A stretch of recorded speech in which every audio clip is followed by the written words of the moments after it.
video of class 9th, which is triangles. In the last lecture, we had covered the congruency rule, that was side, side, side. Here in this lecture, we will cover the congruency rule, that is right hypotenuse side, it means RHS. Whatever theorems I have taught here in previous lecture, please go and watch all those theorems, and whatever theorem I will teach in upcoming lectures, please concentrate yourself over each theorem. Do practice as maximum as you can over each theorem, because these all theorems are very important and they have several uses in your exercise. These theorems are also the foundation of class 10th. So don't miss any lecture, watch each lecture properly, and whatever doubt you are facing, just do comments, I will clarify each doubt. Clear? So without taking any moments, let's start.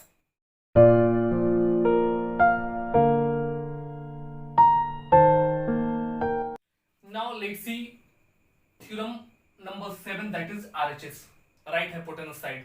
ये theorem क्या कह रहा है, पहले इसको देखते हैं. Theorem कह रहा है कि कोई दो राइट एंगल ट्रायंगल हो, उस दोनों ट्रायंगल में किसी एक ट्रायंगल का हाइपोटेनस और कोई भी एक साइड, दो साइड बचे हाइपोटेनस के बाद, उसमें से कोई भी साइड दूसरे ट्रायंगल के हाइपोटेनस और उसी करस्पॉन्डिंग साइड के इक्वल हो, तो दोनों ट्रायंगल आपस में क्या होते हैं, कॉन्ग्रुएंट होते हैं. क्लियर? मैंने लिखा यहाँ पे two right triangles are congruent if the hypotenuse and one side of one triangle are equal to the corresponding hypotenuse and one side of another triangle. Is it very clear to you? तो जो theorem में बोल रहा है, पहले उसके according हम diagram बनाते हैं. तो सबसे पहले मैंने एक राइट एंगल ट्रायंगल बनाया. Suppose this is ABC, right angle at B, और ये ट्रायंगल बनाया मैंने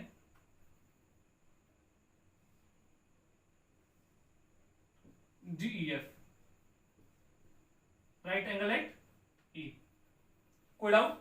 दोनों में हाइपोटेनस आपस में क्या इक्वल है, और सपोज ये साइड इसके इक्वल है. क्लियर? अब इस दोनों को हम प्रूफ करते हैं कि दोनों ट्रायंगल एबीसी और DEF कॉन्ग्रुएंट है. तो सबसे पहला स्टेप होगा given in right triangles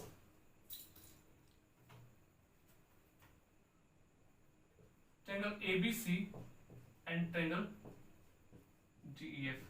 right angle triangle ABC और ट्रायंगल DEF में क्या देखते हैं, AC जो है वह इक्वल है DF के, BC जो है वह इक्वल है EF के, and angle B is equal to angle E is equal to 90 degree. समझ में आ रहा है? नेक्स्ट स्टेप क्या होगा, टू प्रूव. प्रूफ में क्या लिखना है हमें, ट्रायंगल एबीसी जो है वह कॉन्ग्रुएंट है ट्रायंगल DEF के. अब इसमें हमको करना होगा कंस्ट्रक्शन क्या करते हैं, हम DE को आगे की तरफ प्रोड्यूस करते हैं इस तरीके से कि जो हम G तक इसको प्रोड्यूस करते हैं, हम DE को G तक प्रोड्यूस करते हैं इस तरीके से कि EG जो है, ये वाला जो पार्ट है वह AB की इक्वल है. ठीक है? और हमने क्या किया, GF को मिला दिया. क्लियर? हम लिखते हैं यहां पे कंस्ट्रक्शन में, produce D to G such that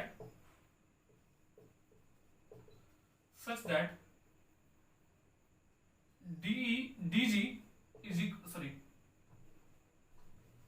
such that EG is equal to AB and join GF. हमने GF को ज्वाइन कर दिया. AB की इक्वल हमने EG को बनाया D को प्रोड्यूस करके, और ये आपस में AB और G आपस में इक्वल हो गया, और हमने G से F को मिला दिया. अब हम आते हैं प्रूफ पे. प्रूफ पे देखते हैं इन ट्रायंगल ABC और ट्रायंगल GEF. अब यहां पे इसको हम आगे प्रोड्यूस करते हैं, यहां पे 90 डिग्री बन रहा है, तो यहां भी क्या बनेगा, 90 डिग्री बनेगा. क्लियर? प्रूफ पे आते हैं in triangle ABC and triangle GEF. दोनों में आप क्या देख पाएंगे, AB किसकी इक्वल आ रहा है, G की इक्वल आ रहा है. AB equal to G by construction. कोई डाउट? एंगल B जो है वह इक्वल हो जा रहा है एंगल जी ई एफ के, किसे 90 डिग्री से, दोनों 90 डिग्री इक्वल हो गया, और बीसी ई एफ की इक्वल दिया हुआ है, BC is equal to E F given है आपका, ठीक है। तो ट्रेंगल एबीसी जो है वो कॉन्ग्रुएंट हो जा रहा है ट्रेंगल जी ई एफ के by side angle side property से, ठीक है ना। ये ट्रेंगल आपस में क्या हो जा रहा है, कॉन्ग्रुएंट हो जा रहा है। तो कॉन्ग्रुएंट हो जा रहा है तो सीपीसीटी से ये वाला एंगल जो होगा वह इक्वल हो जाएगा इसके, और ये वाला एंगल जो होगा वह इक्वल हो जाएगा इसके, क्लियर। और आपका एसी किसके इक्वल हो जाएगा, जीएफ के इक्वल हो जाएगा। देयर हेंस आपका एंगल सी जो होगा वह इक्वल हो जाएगा एंगल ई एफ जी के, एसी जो होगा वह इक्वल हो जाएगा जीएफ के, और बचा क्या आपका एंगल ए जो होगा एंगल जी के इक्वल हो जाएगा, and angle A is equal to angle G. ये सब किससे होगा, बाई सीपीसीटी। कोई डाउट? अगर आपको कोई भी डाउट लग रहा हो तो आप कमेंट्स करके जरूर पूछें, ठीक है। तो हमने इसको लिख दिया। अब आगे बढ़ते हैं। इसमें हमने क्या देखा, यहाँ पे एसी आ गया जीएफ की इक्वल, एंगल सी आ गया एंगल एफ की इक्वल, यानी इंटरएंगल जीईएफ में, और एंगल ए आ गया एंगल जी की इक्वल। कोई डाउट? लेकिन हमने क्या देखा यहाँ पे कि एसी किसको इक्वल है, डीएफ की इक्वल है, but AC is equal to DF.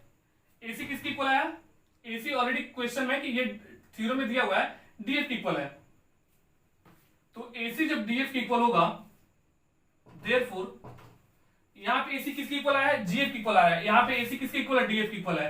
यानी एसी जब जीएफ की इक्वल और एसी जब डीएफ की equal, it means GF and DF are equal, therefore GF is equal to DF. अब ट्रायंगल आपके पास डीएफजी एक मिल रहा है। Now in triangle DFG, DFG में क्या देखते हैं, ये साइड आपस में इक्वल, और आपने पढ़ा है कि किसी ट्रायंगल के दो साइड्स इक्वल हैं तो उसके अपोजिट एंगल्स आपस में क्या होते हैं, इक्वल होते हैं। इसके अपोजिट वाला एंगल ये, और इसके अपोजिट वाला एंगल ये, इसके अपोजिट ये दोनों आपस में क्या हो जाएंगे, इक्वल हो जाएंगे। Therefore angle D will be equal to angle G. लिख लेंगे यहां पे, since angles opposite to equal sides are equal. कोई डाउट? अब यहां पे ये डी जी के इक्वल मिल गया, यानी ये दोनों एंगल आपस में इक्वल हो जाएंगे। लेकिन आपने क्या प्रूफ किया कि एंगल ए किसके इक्वल है, एंगल जी के इक्वल है, बट यहां पे हमने लिखा यहां पे एंगल ए एंगल जी के इक्वल है, सीपीसीटी से आया angle A is equal to angle G, ठीक है। देयरफॉर जब एंगल ए एंगल जी के इक्वल है और एंगल जी एंगल डी के इक्वल है, it means angle A and angle D is equal together, angle A is equal to angle D. तो यहाँ पे एंगल ए किसके इक्वल मिल गया, डी की इक्वल मिल गया। अब यहाँ पे भी एंगल बी किसके इक्वल मिला है, एंगल ई की इक्वल है 90 डिग्री से। तब आते हैं in triangle ABC and triangle DEF में आते हैं। एंगल ए आपको मिल गया एंगल डी की equal, angle B is equal to angle E is equal to 90 degree already है। तो जब किसी दो ट्रायंगल्स के दो एंगल्स आपस में इक्वल है तो थर्ड एंगल ऑटोमेटिक क्या हो जाता है, इक्वल हो जाता है। देयरफॉर क्या लिख सकते हैं यहाँ पे, एंगल, इसको ऐसे लिखा जा सकता है, angle A plus angle B जो है वो इक्वल हो जाएगा angle D plus angle E से, ठीक है। ये इसका सम इसके सम इक्वल हो जाएगा, तो इसको लिख सकते हैं 180 minus angle C is equal to 180 minus angle F लिख सकते हैं। तो ये कटेगा तो क्या हो जाएगा, ये कटेगा तो हो जाएगा यहाँ पे कितना, इसको लिख सकते हैं 180 कैंसिल हो जाएगा, माइनस माइनस कैंसिल हो जाएगा, यानी एंगल सी आपका एंगल एफ के इक्वल आ जाएगा, ठीक है। यानी ये वाला एंगल जो होगा आपको इसके इक्वल आ गया। अब आते हैं again in triangle ABC and triangle DEF. फिर वापस एबीसी और ट्रायंगल डीईएफ में आते हैं। आपके पास एंगल ए एंगल डी की इक्वल आ गया है, angle A is equal to angle D, ये हमने प्रूफ किया। फिर आपका एसी किसकी इक्वल है, डीएफ की इक्वल है, ये ऑलरेडी गिवन है, क्लियर। अब आपने क्या देखा, एंगल सी जो है एंगल एफ की इक्वल आया, इसको भी हमने क्या किया, प्रूफ किया। तो आप देख पा रहे एंगल साइड एंगल से ट्रायंगल एबीसी और ट्रायंगल डीईएफ क्या हो रहा है, कॉन्ग्रुएंट हो रहा है। देयरफॉर ट्रायंगल एबीसी जो है वो कॉन्ग्रुएंट हो जा रहा है ट्रायंगल डीईएफ के bye angle side angle properties है। क्लियर? तो ये रहा हमारा आरएचएस वाला थ्योरम जिसको हमने वेरीफाई किया। आप स्टेप बाय स्टेप इसको देखने की कोशिश करेंगे, समझेंगे इसको। जो भी आपको डाउट हो कमेंट करके पूछ सकते हैं, ठीक है। तो इस लेक्चर में बस इतना ही। नेक्स्ट लेक्चर हम कुछ नए कॉन्सेप्ट साथ मिलेंगे। तब तक के लिए stay home, stay safe and take care of yourself. Good bye.